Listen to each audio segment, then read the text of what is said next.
Well, Heidi ho. Good morning, everybody. Here's my pen. I've been looking for this all morning. Um, how are you guys? Well, happy hump day. It's Wednesday, and that means that we're making it. It's halfway through the week of let's see, almost the mid-month. The week of the 13th. Here we are, halfway through. No, that's April. May. Friday will be halfway through. Heading towards our second holiday under the pandemic bubble, which will be Memorial Day on the 25th. We just made it through Mother's Day, which was a very strange kind of a day with people not being able to actually go, for the most part, to visit their parents. Welcome to the show. Welcome to today's installment of Bathrobe Moments. I, of course, am Loren Michaels Harris, your host. So happy to be here. For those of you who don't know, this is the bell of purpose. We're going to be ringing it every time something comes out today that we're like, oof, grab my church fan. Can I get an amen? You get it. Something that is like, okay, now that was a good one right there. So the bell of purpose is in the house. And also, yeah, of course, she's here. Lucy McGillicuddy Ricardo, my sidekick, my best gal. She's with me. I'm just hooked on this. I'm this kind of person. I eat one thing at a time off my plate. I kind of spin it around, you know what I mean? Eat the peas, eat the potatoes, eat the meat. And I drink all of one bag of coffee before I open another one. So yes, toasted, what is it? Salted, not toasted, salted caramel. And my healthy breakfast for today, a Nana. And I'm upset because, you know, they don't put the stickers. Remember when, I know I did it when I was a kid, they would put, Dole would put, or Del, no, it was Dole, would put the sticker on there, and I would take it and wear it around the house on my forehead. It was a fun thing to do when it was a free toy. But now the stickers are like this long. I'm like, ain't nobody trying to do that. So anyway, I don't do that anymore with the stickers, which I miss. So we have today a couple roommates. And I see they finally got here. Apparently somebody's dog peed on somebody's bed this morning. So, ringing the bell. Yeah. That's about right. When I was 19, that was about right. But I would have just turned over and slept in it. Just kidding. But anyway, so how's everybody doing today? How's your week going? So much happening in the world today. We're going to talk about some of that with these young guys today. Austin Morine and Mr. Charlie Lungaro II. I'm trying to sound like I know how to speak Italian. Lungaro. Charlie Lungaro. Forget about it. That sort of thing. Don't send your uncles, Charlie. I won't disrespect your culture anymore, I promise. But I thought that was a pretty good impersonation. Thank you. So we're streaming live. So that means no cussing on the screen. Okay. We're streaming live across the world through what? Oh, I'll tell you. Facebook, YouTube, Roku, Android, Apple TV, Amazon Fire Stick, and of course, from our home base out in Phoenix, Arizona, E360 Television Live. And I want to tip my hat, say good morning.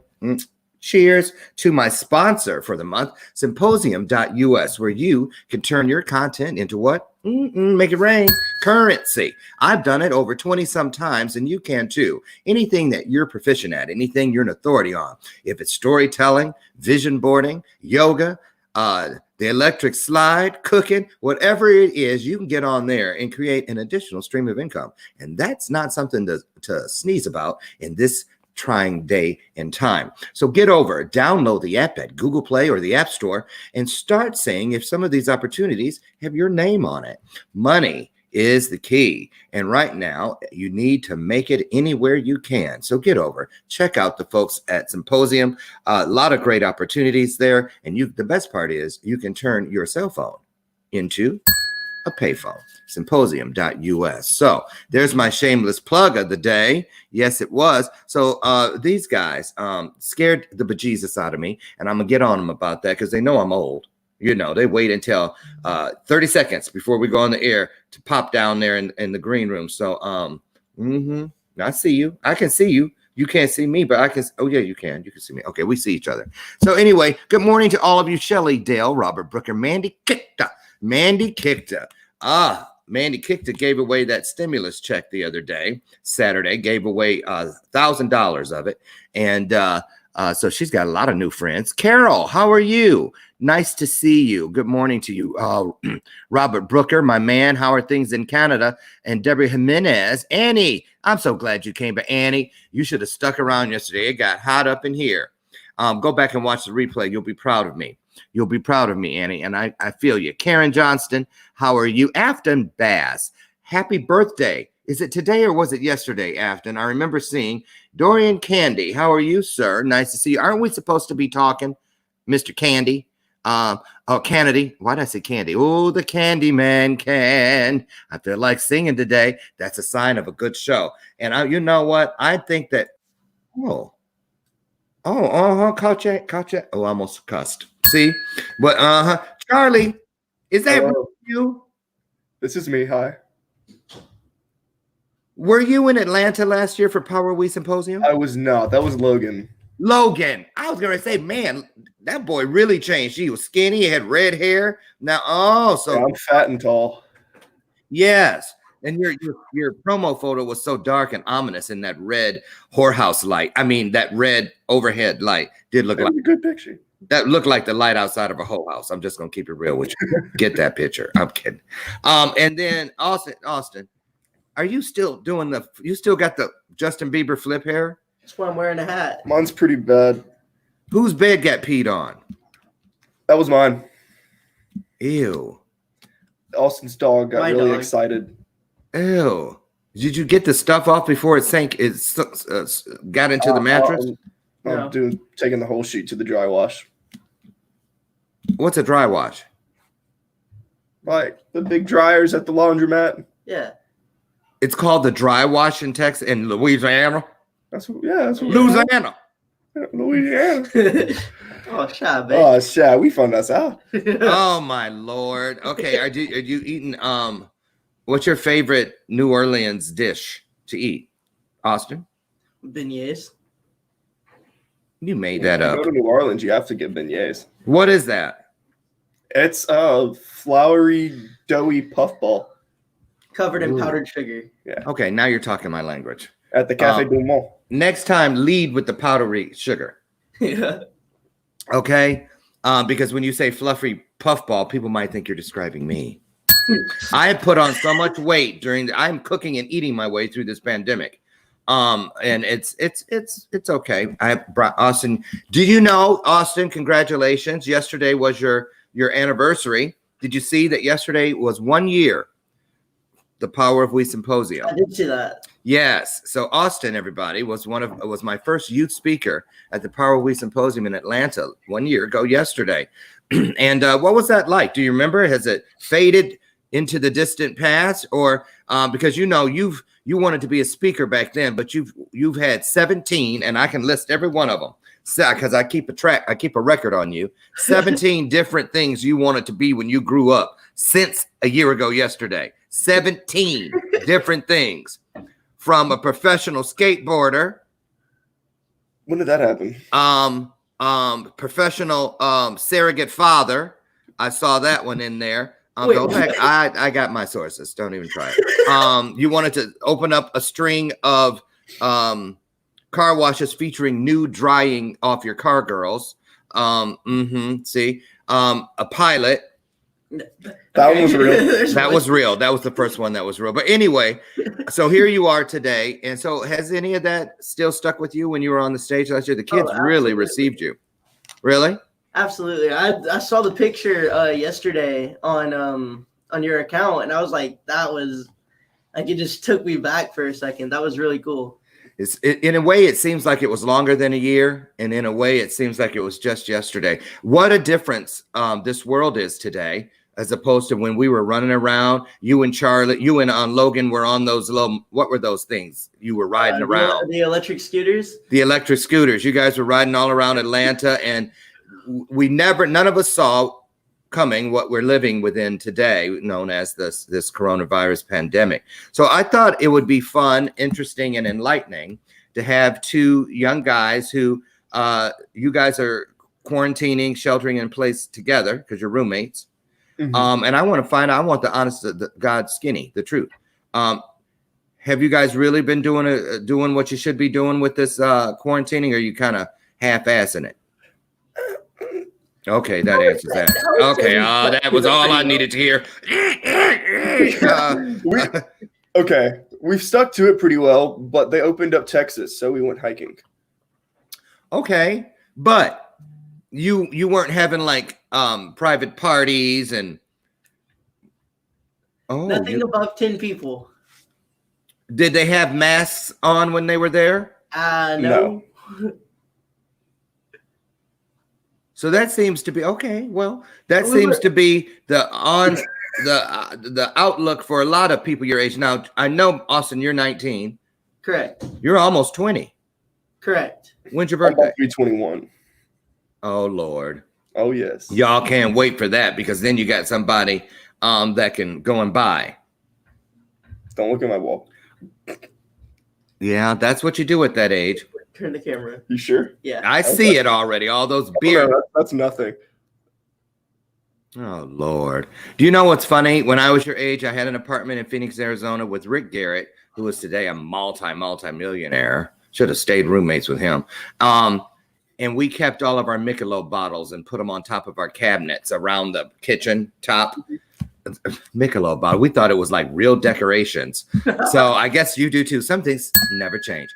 But the world has changed. The world has changed. Tell me, I'm going to start with you, Charlie. Tell me how you feel about this pandemic, the world we're living in now, as opposed to how you felt the first couple weeks of it. Did you think, oh, no big deal at first, and now you're like, what the hell? How does it make you feel?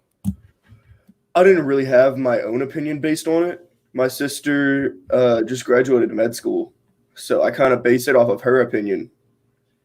So really what I go off of is what she first told me about the virus. She was like, it's a huge joke. It's getting taken out of proportion, all of this. And then probably a week later, it got worse. And then her demeanor changed because she's in the whole field now. And then it got worse, and then it got worse, and then it got worse. And now it's to the point where she's not graduating anymore. Everyone's not, well, she's still graduating, but not across the stage. But from medical school. Mm-hmm. Wow. All those years. And it's bad. She'll forget about it as soon as she gets that first paycheck as a doctor. I mean, I'm loving the money I'm getting right now. Government's just throwing it at us. Oh, what are you on unemployment? Yes, sir. So what was that like when you had to go? You went online, I'm assuming. Mm-hmm. Was it hell? How many weeks did it take you to actually get in there? It was easy for me. It was difficult for him. So it is very easy to file for unemployment. It's extremely easy. The hard part is if you have a problem and trying to contact them. Right, you're never going to get through. Them, how many times was it? 240? Yeah. 240 times. Just to get in to talk to somebody, and then they hung up on me. After you finally got through?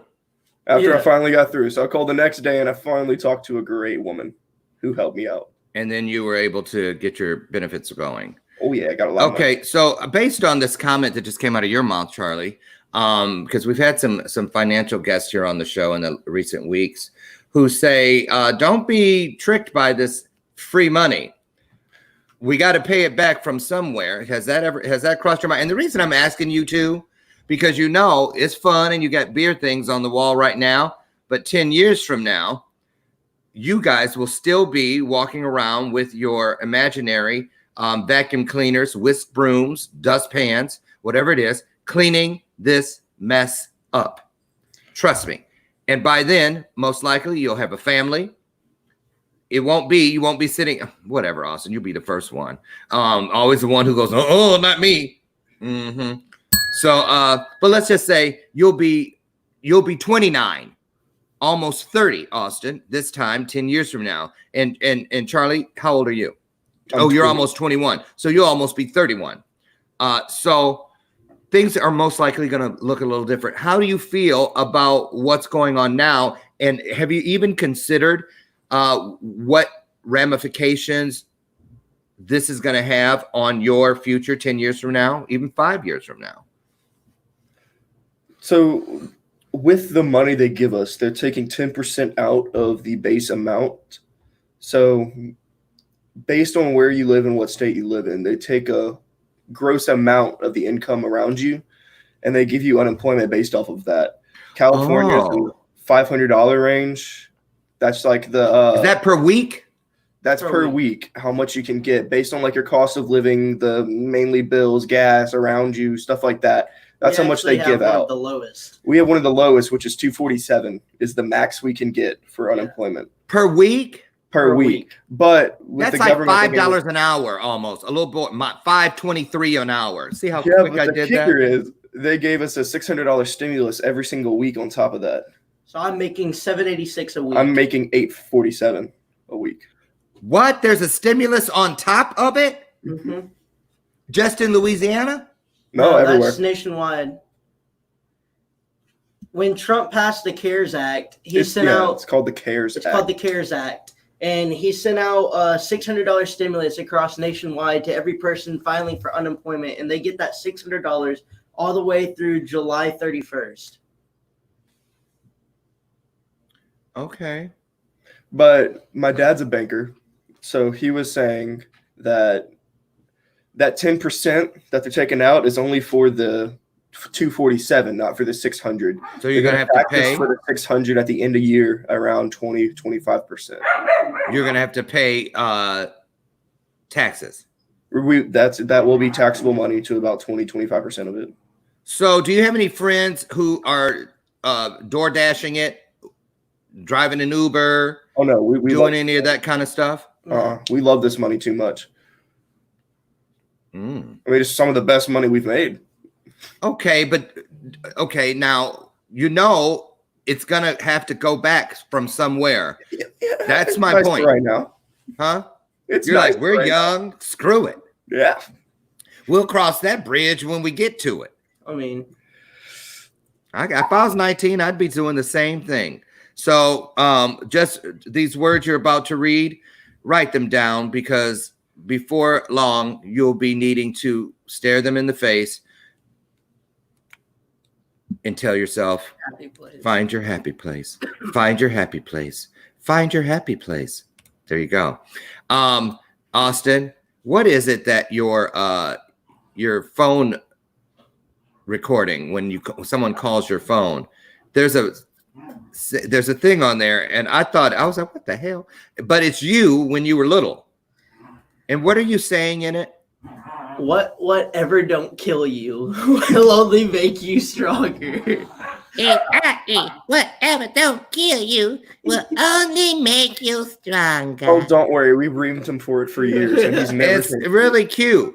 But now more than ever, those are words to live by. Mm-hmm. Right? So let me ask, by a show of hands, who here has a significant other? Oh, you don't need it with all that money, huh? You just cuddle up and watch a movie and put your arm around your paycheck from the government. Hey, baby, how you doing, girl? Social distancing. Okay, so do you know anybody that is in a relationship that can't see their significant other because of social distancing? Have you heard anybody talking about that? I don't know anybody. Wow. Okay, so so this now allows you guys to make your rent. Oh, but before that happened, before you started getting this stimulus money and the unemployment, and did you get the other stimulus check too? Yes. Mm-hmm. Oh, y'all, all of a sudden you guys hit the lottery. Mm-hmm. So before that all came in, though, were you a little worried about how you're going to make your bills? Oh, he wasn't, because he has a very generous mother. I was definitely worried. Well, our jobs died. So what happened was, originally we have two casinos where we live, LeBear's and Golden Nugget. LeBear's paid us half of a final paycheck. Me and Austin were understood that we were going to pay us a full paycheck, but it didn't happen. So I was a little stressed, but we got it taken care of, and now it's our dogs, and now it's pretty easy. Now, you two had moved into that apartment how soon before the pandemic? And not too long. It was like a month. A month before the pandemic, Yeah, not we knowing. got one good month in before. It was in China, and I work at an Asian restaurant, so I felt the hit of it before it even happened. Oh, really? Talk about that. What was that like? What were you hearing? It was mainly everyone jokes about it. Everyone joked about it. Who, the Asian people? What's that? Who joked about it? The whole restaurant people. Everyone in the restaurant. Now, it's an Asian restaurant, but is it one of those ones where there's like, the sushi guy? The sushi guy is if it was Japanese, is Mexican. Everyone comes from China and the Philippines. In that restaurant. Restaurant. Were they were joking about it? Well, of course. No one thought it would get as big as it did. They don't live there anymore. So they didn't. So they weren't concerned about people that they knew or loved, family members that are still there. It wasn't even to that level yet. Well, to them, it was still like the flu. Like, everyone gets the flu. It's going to happen eventually. Like, go get treated for it and you'll be fine. And then it just blew up. So I have a smoker's cough. And every single time I would cough, you would hear somebody in the back as a cook just yell, "Rona." It's just, yeah. I mean, we took it as a big joke. We never thought it would get as big as it actually went. And then here it is now, sitting right on the front steps of your world, giving us money. Right now, let me ask you: do either of you know anyone who has tested positive for the virus? I know quite a bit of people. I know quite a bit of people that have tested positive. Oh yes. Has anyone in your circle told you about a family member or a friend who has passed away from this virus? No. I do not know anybody that's died from it. Yeah. Well, consider yourselves very blessed, because most people I talk to now, I had a special show a couple weeks ago with kids across the country, an hour-and-a-half special. And little Jordan, we're doing another part of a docuseries with him and some other kids, but some other people, not just kids. But he is 13 years old, and in his family alone, they've lost 3 family members, and his grandmother had it but made it out. So yeah, 3 deaths in one family from the virus, and they think they all contracted it at the front end of the virus at a family party, anniversary party or something like that. So yeah, it's very real. It's very real. What about this? Which theory, I'm going to start with you, Austin. Which theory do you subscribe to as far as where this came from and what it means? There's all kinds. There's where did it come from? 5G. There's the end of the world doomsday theory. There's the bio warfare theory. So what do you think as a young man, who's right at the front end of his life? What do you think this is? I believe the virus was manufactured in a lab in China, and either on purpose or by accident, it got out somehow and started infecting hundreds of thousands of people across China, Europe, Italy, everywhere like that, as more of a how would you say it? Crowd control? I have a completely different population control. Okay. But I 100% believe that the virus was made in a laboratory in China. Okay, so you really believe in your heart of hearts that that's what happened? Yes, absolutely. Okay. We're going to come back to that. Charlie? Right before the first case initiated and was released to the public, North Korea, I think it was a year ago, right around Christmas time, they said, "We have a present coming for you at Christmas." I think it was the first reported case of coronavirus was about December 27th or 28th, and in China. Mm-hmm. And I think it was North Korea's way of saying, screw you. I think it got out in North Korea, and that's why they're saying Kim has died. But the main thing is, it is just a crowd control drug. It is something they released to lessen the population in China, and it just so happened to be so evolving that it made its way everywhere. There are videos of people purposely spreading it everywhere. It's definitely something that we don't know everything about, but it's definitely something that people have spread around on purpose and made. Well, I find it very interesting. So your peers, let's talk about your peer group. Is that what I'm sure you guys talk to each other? Everything's not about a party because you can't see each other for the most part, but you do. Are you doing Zooms and all that kind of stuff? No. FaceTime. No? Mostly. FaceTiming. So, what do your friends think? What's the consensus of your? I mean, some of everything. It's pretty much the same. Yeah. That it People was. who don't know about it just listen to the news, think it's someone ate a bat. Oh yeah, the bat soup thing. Never heard that. That's how most people are, but if they actually do research, it kind of gets to this point in our group. And now both of you have some type of tie in your family connector to the medical field. Your family in particular, Austin. And I want to get back because I want to talk to you about your sister and your family's mindset, because you guys have kind of been living like in a coronavirus quarantine for many years until recently because of Aliana. So I want to get back and talk to you about that. But Charlie, you said who in your family is in the medical profession? My grandfather was a chemist, and my sister just graduated med school. Okay. And Austin, I know Amber, your mom, and then Loren might as well be, because she was basically like an RN because of all the stuff she had to do. And I find that very interesting. Here we are wearing masks, all the things that Aliana, and for those of you who don't know, I'm gonna let you talk about that for a second. Austin, are you okay with that? Yeah. Because there is a juxtaposition there, that it's really interesting to me that, you guys have really been prepared for how to stay safe and germ free and all this because of Aliana. And I look at that like, wow, look at the timing and look at how she prepared them. Mm-hmm. You see what I'm saying? Because I know Loren has been disinfecting and gloving it and masking it and all of that stuff all along. And so Aliana passed away not right before this. Not too soon. I mean, not too soon in front of it, right? Correct. Right, which would have been, so talk about that. What are you hearing through your medical grapevine, and what have you heard your sister saying about preparedness and how to stay safe and all of that? Well, honestly, the only thing that's really significant is wash your hands, wear a mask.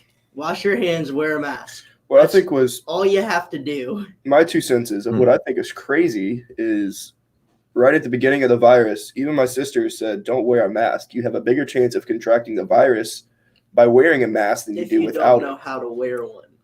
So now it's gotten to the point where everyone is wearing masks and everyone's requesting it. But if you look back at the old doctor case files on Fox and CNN, all the doctors are going on there saying, please stop stealing the masks from the hospitals because there is no point in wearing them. It's still not an airborne virus. It's contracted through food particles and ingestion. So there's still no point for a mask. It's seriously just wash your hands, but everyone still requires one. And right.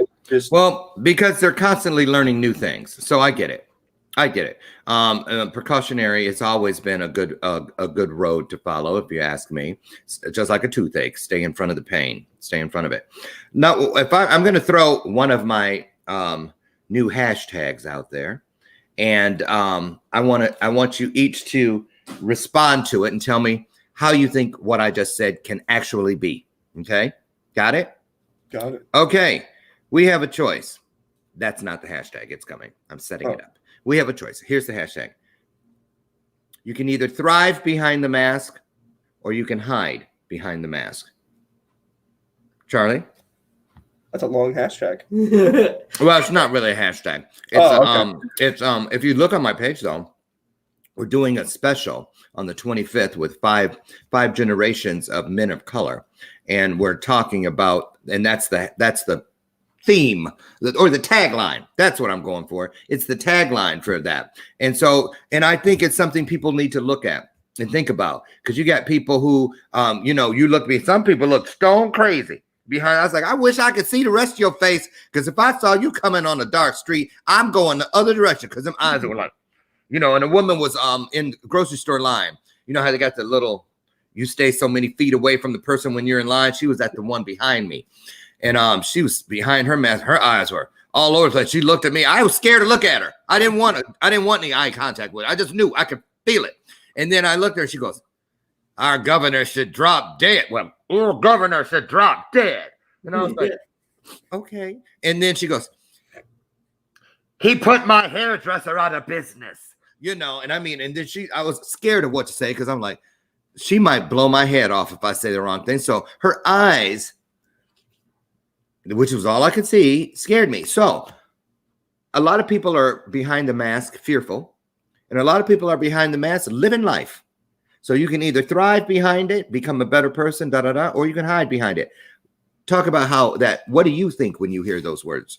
Austin looked like he was ready to go as soon as it came out of my mouth. So Austin. I mean, I don't know. What's it mean to you? I mean, I don't really think anything has changed personality-wise. I feel like everyone could keep being themselves. You don't have to change just because you're wearing a mask and gloves or something. You don't have to. Charlie, and then I got something. I'm pretty much the same way. So you guys don't think that us all going around behind masks changes the way we communicate, even with strangers, when you're moving like through the grocery store, or say, for instance, when they finally open up the malls and stuff? Do you think you can still be the same you, and still, you know? Absolutely. China's been doing it for 20 years. Everyone in China wears masks all the time. I feel like it's just how it is. So you have no problem living in a world where everybody has to wear masks all the time? Nah, Not that's really. too hot. I perfectly see us being like this for the next 20 years easily. Wearing masks everywhere we go. So you think that's what China? It's too hot. It is hard to do. I'm telling you, for real. So let's talk about that. That's a pretty serious statement, Austin. So are you saying that's what you see as our new normal? And let's change the gear here and turn the corner and talk about that. Describe that then. So Austin, you go first, then you, Charlie, pick it up. What do you see as a new normal? Because, you know, I've got more life behind me than in front of me. You guys are young men, barring some freak accident or anything like that. You most likely have a lot more life in front of you than you have behind you. So it's the opposites for us. So that's why I find it very interesting. And I think it's important what you guys say. So I want you to know we're not just on here just kicking the bobos. I really think everybody needs to hear what your ambassadors for your age group right now. So how does that make you feel? And is that really how you see what they're calling the new normal? Absolutely. I believe everyone's going to be wearing masks, at least, if not for maybe ever, at least for the next 10, 15 years. Just because once that paranoia sets in, everyone's going to be like, well, is the virus ever really gone? And I mean, it's safer for me to wear a mask anyway, because then I'm not going to be getting a cough from someone else. Washing your hands is now finally something people are doing on the regular that they should have been doing before anyway. And I saw a drastic change in our kitchen when all this first started happening, because at the restaurant, gloves, certain things you did do with gloves, like it just wasn't mandated that you wear gloves for everything all the way through all the time. But now you don't step foot into the kitchen unless you're wearing gloves. And it's just that interesting. And I believe it's going to stay like that easily. That's a great point. That's a great point, that we were a little bit more relaxed than we perhaps should have been. Absolutely. All along anyway. So maybe the virus has pushed us to a place that we needed to be, because who knows what's around that corner known as the future. We think coronavirus is something. Maybe 20, 30 years from now, something even worse will come through, but we'll be ready for it because of this. You've seen all the things that is like the virus is the cure and the coronavirus isn't the virus, we are. Yeah. Because the rivers in... You haven't heard that? You haven't seen that yet? All the rivers again. Are now clear. They're not murky because people aren't traveling through them. Pollution rates are down. Pollution like raare 38%. down. The rivers have risen. I mean, there's a whole lot of things going around. They were saying that the coronavirus was the cure and we're the virus. We're the one causing all this pollution and stuff. And coronavirus is just unfortunately taking tolls with it, taking lives with it, but also keeping people from going back to work in these big factories, letting off pollution, letting off light emissions, like the sky is clear, like everything. It was really interesting to think about. I find that really interesting. I really do. And because I was talking, Scott Gain, the photographer, he's a securities expert.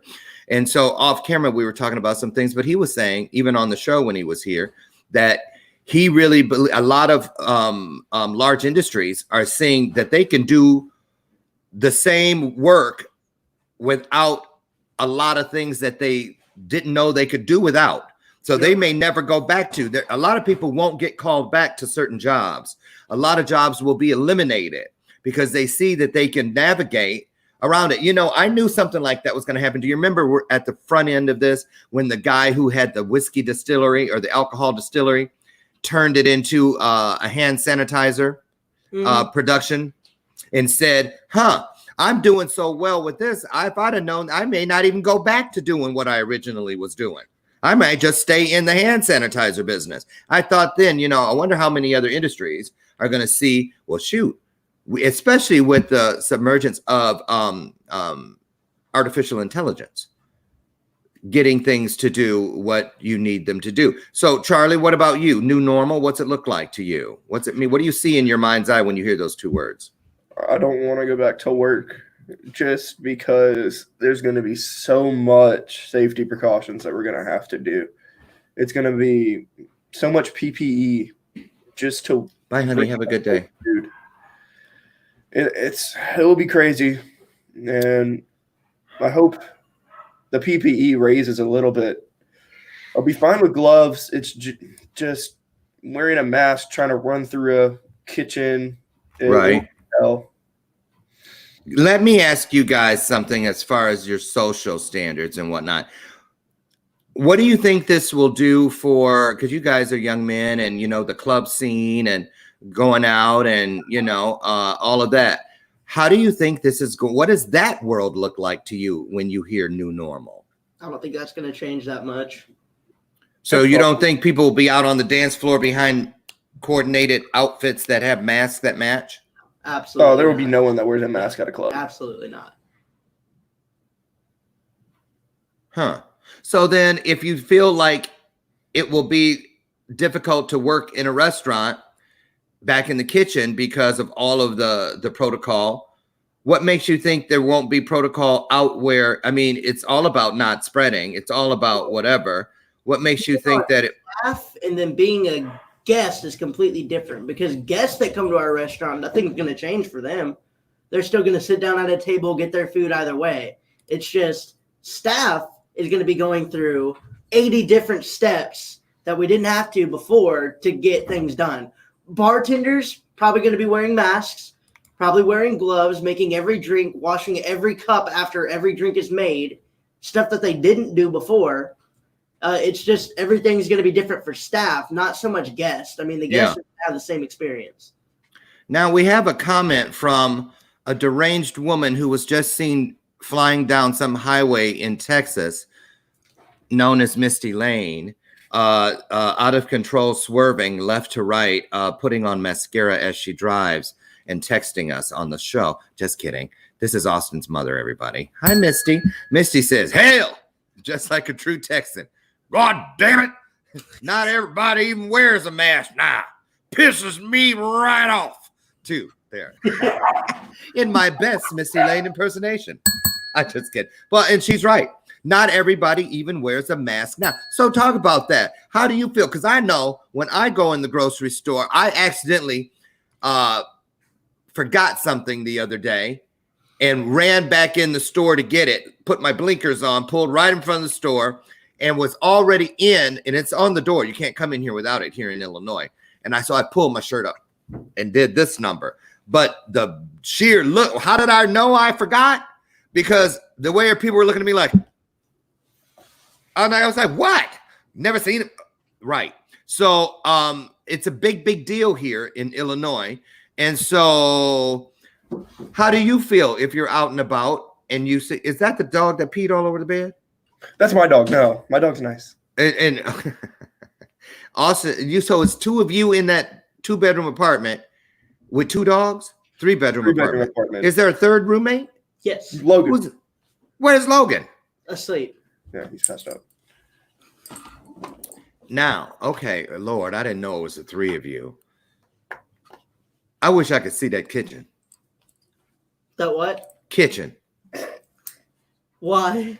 I know it's just as dirty as can be, ain't it? It's clean. Our kitchen's Very clean. clean. It's just there's a lot of alcohol. What about the bathroom? My bathroom's clean. My bathroom's clean. How many bathrooms you have? 2? I have the master, so I have a bathroom in my room, and then they share a bathroom right here.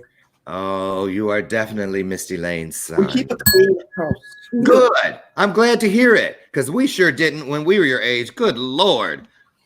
We have a clean house every 4 days. I'll rephrase that. That's not bad. That's not bad. Now, here, let's talk. I want to know what the young guys like you are doing to keep your head on, to keep yourself from maybe even becoming just a little bit depressed. You guys have each other, but still, in your world of worlds, your heart of hearts, when you're alone and in that space that no one is there but you and what you believe is greater than you, we all have worries. We all have concerns. Some of us even have fears. I'm not afraid to admit it. What do you do to keep your mind, body, and spirit in top form? What are you doing? Have you started meditating? Are you reading something? Is it some kind of music? What are you doing, Charlie? Video games, Netflix, and alcohol. That's what you've always done. Yeah. So pretty much nothing's changed? No. Oh, okay. I just don't have to work. Austin? We haven't started yet. I just enrolled. Oh, let's talk about that now. That's what I want to know. Austin, you start. Let's talk about where you see yourself 10 years from now. I brought that up earlier, and I had you looking through a different kaleidoscope. So now pick up the kaleidoscope of the 30-year-old Austin. And remember, your mother's watching. Hopefully in my 2nd year of residency at a hospital somewhere. Has this coronavirus, what now you recently, you told me this off camera, you recently had a conversation, it sounds like it was a heart-to-heart with your sister Amber, Yes. who is a brilliant medical professional, and you've decided to go back to where you originally started, was to be a doctor. So has the pandemic helped you decide that this is a calling? Talk about that. I had a lot of time just sitting around doing nothing. And I was just like, I could be doing so much right now. So I finally, after talking to Amber, I was like, I could have been enlisted in summer classes right now. I could have gotten so much done. I could have been way ahead of the curve right now, but I just didn't. I didn't do anything. So now is the perfect time for me to start. So that's what I did. Well, let's talk about this, young man, because I remember this time last year when you were a senior, you kept your catchphrase was hashtag I got it. I got this. That's what you kept saying. It kind of backfired on you, if you know what I'm talking about. Mm-hmm. I ain't gonna put your business all out there. Summer school. Anyway, I lied. Sorry. You can't whoop me. I'll just play. You probably can't. So the deal is, though, Austin, don't you find it interesting that when you had all the time in the world, you couldn't get to this decision? Mm-hmm. But when this thing flipped and slowed us down, it kind of falls into what you guys were saying about we're the problem, the virus is the cure. Because the virus really helped get you to the place where you've made the decision of what you'd like to do with your life, right? Absolutely. I find that really interesting, and I find it encouraging. Because I believe that everything that happens is really just a miracle and a blessing that's in the form of process of being made. It's a blessing in the making. I don't believe that everything is, oh, Lord Jesus, oh, Lord. I had too much of that already in my life. I ain't trying to go there. Ain't nobody got time for that. Ain't nobody got time for that. Ain't nobody got time for that. Sweet Brown, remember her? So anyway, Charlie, what about you? Pick up the kaleidoscope known as 10 years from now. You're looking in. What's Charlie doing? No idea. Yo, what's Charlie doing? I've had a rocky road. My parents will never. That's an ice cream, by the way. What's that? That's an ice cream, by the I hate way. it. I do too. I don't like nuts. I don't like the marshmallows. Oh, okay. Okay, go ahead. I had a rocky road starting out. College didn't work out whatsoever for a number of reasons. Mm-hmm. And my parents will never be fine with what I did and Of course the not. road I took. And I started as a maintenance technician, did all those kind of jobs, and they weren't happy with that. And I finally got a job at a casino, and they were happy with that. But they want me to do all this other stuff, and I don't know. They're very stressful family. I get compared to a doctor. So Missy Lay says, "Get him, Loren." And let me just say this to you guys, coming from me, I'm not in any way stepping up and saying you're wrong and your parents are right. But I will tell you this. I learned just like that when at, just a little kid, the things that I thought my mom wanted me, to do just because she had that power, get in there and clean your room, all the things that I was like, oh, God, give me a break. Can't you just disappear right now? Until she fell dead. And suddenly I was in the foster system and nobody asked me no one was saying those things to me that I used to bitch and moan about all the time. No one cared if I did my homework. No one asked me, no one made me accountable. Let's put it that way. No one. And it felt to me suddenly like I was completely alone in this universe, that I could get run over by a band of 18-wheelers and no one would even come to scrape my body off the highway. Seriously. So I want you to know that, don't ever take for granted that the people who brought you into this world are the people that love you. And I don't just mean relatives, because relatives is blood, but family are those who are in your world based on love. And when people that love you reach out and they push and push, it's really because where you're going, we've already been. Mm-hmm. And you may not see it like that today, but one day you're going to be sitting across from your own kids and you're going to want the very best for them. You're going to want a life for them that's better than the life you had. But Charlie, you know what? It's guys like you who are creatives, and you're the kind of guy that just sitting around drinking a beer, scratching your crotch and farting will come up one day with some video game. I know him well, don't I? Yeah. Right. Some video game or some software package or something that changes the world forever, and money won't be a problem. I get that. I get that, everybody's path is not everybody else's path. But I want you but just remember this. Everything your parents tell you, let's say everything they tell you is 100 pennies. Don't get in the habit of just leaving all 100 pennies on the table. Make it a life's mission to always take at least one of the pennies with you, because it only takes one to bring value to your life. So just keep that in mind. I just want you to know that. So let's, we've done it.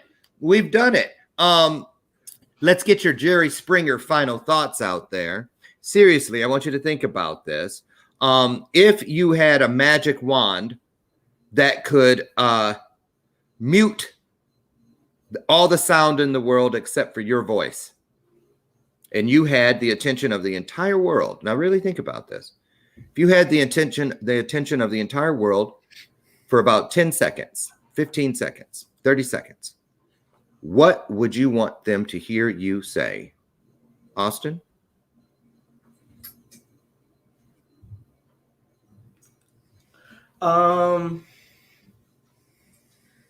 Wash your hands. I got something to say that when you get done. Interesting. Interesting. Charlie? I really don't know what I would say, because I don't know everyone's cultures or what people are going through. So. But you're living in a world. If you want me to change the question for you guys? I asked that question with my kids the other day, and from the 4-year-old world, but not everyone's worlds are the same. This is true. Wash your hands applies though. I get that. Yeah. And the kids last week on the special across the board back then, they all said, stay at home, stay at home, stay at home. Okay, Cyrano de Bergerac whispering. So what, let's ask that. Let me say this to you. I'll make it easier for you. How about this one? If you could change one thing with that magic wand in the world, if you could change one thing, add something, take something out, improve upon something, what would it be? Charlie, you start. I would take away the whole money system. Just make everything free? No, I would go back to bartering and trading and trade for what you have. I do a lot of that even today. This country was built on bartering. The United States was built on the barter system. Absolutely. Okay. And why do you think that would be something you do? Why is that? Why would you do that? Why? Huh? Because you're based on the goods that you have. Why? You're not based on a number and an account. You're based on the goods that you have and what you've made. Yeah, except that wouldn't really work nowadays. No rebuttal. You don't. That's his vision. Now, okay. So, what would you change? What would you do? Take what he did and turn it back to a money? Yeah, absolutely. Yes. Oh, That would never seriously. work in a modern day society. Non-connected to Charlie's answer. It's a magic wand. It's a magic wand. What would you change, Austin? What would I change? What would you change or improve? What would you make different? There you go. Policies. Huh? Government policies on taxes. I would do a lot with taxes. Maybe you could just do away with them. Sales tax. I would work on stuff like that. You wouldn't need tax if it was a barter system. Ooh. Also would never have a nice thing if it was a barter system. Oh. Instead of a car, you'd be walking. Is that what you're saying? Barter for a car. Gold, silver, tools. Do you have any of that? Oh, that's why you trade for them. What are you going to trade? An Ethernet cord? Whatever my hands can build or whatever I work for. Oh, so Charlie, you're saying it might promote deeper understanding of one's own creativity abilities. You would have to work for what you want. Because that's what people used to have to do. Mm-hmm. And it was a better society. He's got a point. He's got a point. Better society. Now, what are you doing with that? Are you mocking it? Are you thinking it's something that can never be? We should just give up? 100 years ago was a better society when the way we just disputed problems was meeting each other in front of the town hall and shooting each other. That was a better society when we bartered. Suicides are down. Yeah, but homicides were up. Now you have to deal with credit and everything like that. You wouldn't have credit with a barter system. You wouldn't have people killing themselves because they lost all their money. Well, Amber's here. Amber Hoffman, hi, that's Austin's sister. Welcome to the show. She got here right in the nick of time to see you guys say goodbye. Go ahead. To go study. She has her boards. Oh. Well, Yeah, go study, Amber. She came to support her baby brother. Shelly Dale likes your idea, Charlie. Wow, that's how that is. Bartering and trading is epic. Aaron Heim says, and he's the president of E360 Television, so he says, right. So there you go. Out of the mouths of babes, as I will put it. I just want to thank you both. Seriously, I thank you for getting up, because I know you'd rather be following in Logan's footsteps and sleeping. But you got up and you shared your voice with the world. I want you to know the real reason I have you here today is because I don't want you to ever forget, just like a year ago, Austin, when you graced the stage and you